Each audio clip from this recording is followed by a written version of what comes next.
E aí, galerinha, tudo bem? Então, a gente vai dar continuidade ao nosso conteúdo, que é o que a gente chama de funções inorgânicas. Mas a gente começou falando de ácidos, bases, agora a gente vai ver sais e óxidos. As quatro funções fazem parte de um único conteúdo, por isso que a gente vê elas meio juntas, para poder reconhecer as diferenças que ocorrem entre eles, né? Para você saber diferenciar um ácido, uma base, um sal e um óxido. E agora a gente vai ver tudo isso.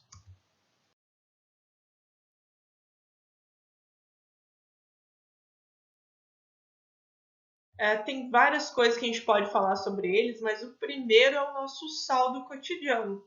O nosso sal de cozinha é um exemplo de sal, que é o cloreto de sódio.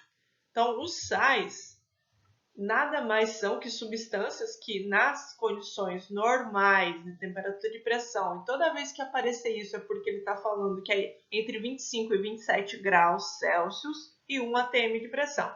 Então, nessas condições, são todos sólidos, são todos formadores de cristais de sais, né? Outra coisa que a gente pode levar em consideração sobre os sais é que não existe só um tipo de sal. Nós temos o sal de cozinha que é branco, mas nós temos também diferentes cores de sais, mas esses mais coloridos, eles são os sais lá dos metais de transição da tabela periódica. Então, eles são utilizados geralmente em laboratório. Então, a gente tem de diversas cores, azuis, verdes, amarelos, laranjas, pretos. Então, essas diferentes cores dependem de que elemento está formando aquele sal. Falando em elemento, os sais geralmente eles são formados por dois ou mais elementos, mas obrigatoriamente vai ter um metal, olha lá na tabela periódica para lembrar, e vai ter um ametal. Então, quando esses dois se juntam, eles vão formar o sal. O que a gente não pode ficar pensando em sal só como se fosse sal de cozinha, né? Muito mais que isso. Um exemplo aqui para o sal de cozinha é o Na+, que é o sódio, que é um metal. Deixa eu só apagar aqui do ladinho para não atrapalhar, né? Eu tenho o sódio e aí ele vai reagir com o cloro, que é um ametal. Então eu peguei o sódio, que é um metal alcalino lá do primeiro grupo da tabela periódica, e vou reagir ele com o cloro lá do sétimo grupo da tabela periódica. Quando eles se juntam, eles formaram o NaCl, que é o cloreto de sódio.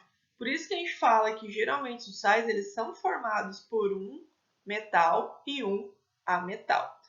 Nessa composição sozinhos, o sódio metal ele é extremamente tóxico e o cloro sozinho também é extremamente venenoso. Quando eles reagem entre si, eles formam o sal de cozinha, que é uma substância que a gente pode consumir, a gente come, né? Nós já falamos isso numa aula para trás. Belezinha? Outra coisa que a gente tem que levar em consideração é que os sais, eles também são utilizados até como medicamento, né? Quando um sal é pouco solúvel, um sal que eu não consigo dissolver na água, eles podem ser utilizados como contraste em radiografias, ou tomografias, ou ressonância.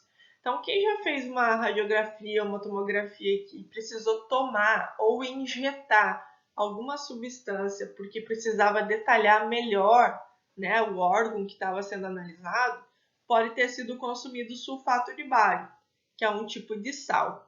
Esse sal ele entra no teu organismo, ele é determinado por um órgão lá, e aí ele é liberado pelas fezes. Então você não fica com essa substância dentro do teu organismo. Outra coisa que a gente tem que levar em consideração é que eles são formados, os sais de maneira geral, por reações de neutralização entre ácidos e bases. Então, lá do conteúdo anterior de ácidos e bases, a gente tinha a base, que a gente sabe que é base porque tem OH. Então, era isso aqui que indicava que era uma base. E aí ele reagia com um ácido. Como é que eu sei que era ácido? Porque tinha hidrogênio e ametal. Quando esses dois reagiam, eles formavam um sal, né, o NaCl, e o que restava da substância era água. Tudo isso a gente viu como fazer lá na aula anterior. Então, essas reações em que se forma sal e água são reações que a gente chama de reação de neutralização. São reações que acontecem para poder neutralizar o poder corrosivo de uma base e de um ácido, né? Quando reações que a gente vê aí no nosso dia a dia que acontece isso. Você queimar a mão com limão, você espremeu limão, lembra a historinha? Não lavou bem a mão, fez a queimadura. Então, antes, para evitar essa queimadura, antes de você sair no sol, lavar bem a mão com sabonete líquido, que tem um pH alto, então é uma base. Né? O limão tem o ácido cítrico, você vai lavar com sabonete líquido, que é uma base, e aí você vai estar neutralizando isso. Então, a gente tem um exemplo aqui do NaCl, que é esse salzinho branco, que é o nosso conhecido no nosso dia a dia, que é o que vai ser formado a partir das reações de neutralização. Outros sais que fazem parte do nosso cotidiano, que às vezes a gente não tem noção que é feito por um sal, né? Os corais lá do fundo do mar, eles são formados por carbonato de cálcio, que é um tipo de sal. Então, aqueles corais coloridos, né, e tem diversas formas, diversas cores, eles são super concentrados de carbonato de cálcio. Essa é a base desses corais. O sal de fruta, né, o eno, o estomazil, eles são bicarbonato de sódio. É um tipo de sal que ajuda a neutralizar o mal-estar, a acidez do teu estômago, aquela azia, quer dizer que está muito ácido, então a gente tem que tomar alguma coisa para neutralizar. E aí tem o bicarbonato de sódio, que é um sal básico, que ele ajuda a fazer isso.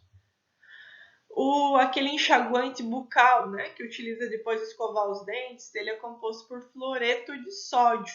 Então ele tem flúor, tem sódio e é uma composição utilizada para enxaguar, para prevenir cárie e para evitar a proliferação de bactérias. Por isso que algumas pessoas fazem uso de enxaguante bucal, né, para ficar com bom hálito. E a gente tem lá a água sanitária, né, bem conhecida aqui, boa. É um sal que forma aquela solução.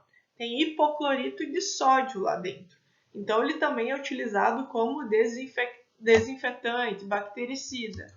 E aí, por último, a gente tem também alguns depressivos, né, ou antidepressivos, que são à base de carbonato de lítio. São remédios ou medicamentos que utilizam sais para determinadas funções e um deles são os antidepressivos à base de carbonato de lítio.